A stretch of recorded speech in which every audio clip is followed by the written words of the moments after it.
মেয়েটা অবহেলা করে পেয়ারাটাকে ছুঁড়ে ফেলে দিয়েছে। পেয়ারাটা একটি ভাঙা পরিত্যক্ত বাড়িতে গিয়ে পড়েছে। সেখান থেকে ছোট্ট একটা চারার জন্ম হয়েছে। একটা তোতা পাখি সেই পেয়ারা চারার যত্ন শুরু করেছে।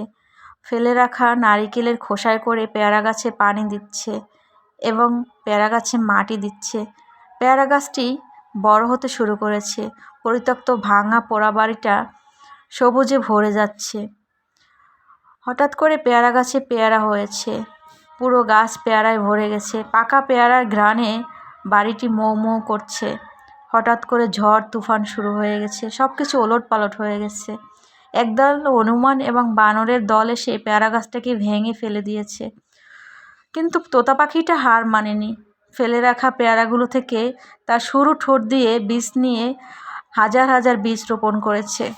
এবার পুরো ভাঙা বাড়িটা পেয়ারা গাছে ভরে গিয়েছে, সবুজে ভরে গিয়েছে। পরিত্যক্ত পোড়া ভাঙা বাড়ি এখন সবুজের অরণ্য হয়ে উঠেছে, একটা পেয়ারা বাগানে রূপান্তরিত হয়েছে। এখানে এটাই বোঝা যায়, জিদ এবং অবহেলা দুটোই দুইভাবে পরিবর্তন করতে শেখায়, দুটোই দুইভাবে শিক্ষা দেয়।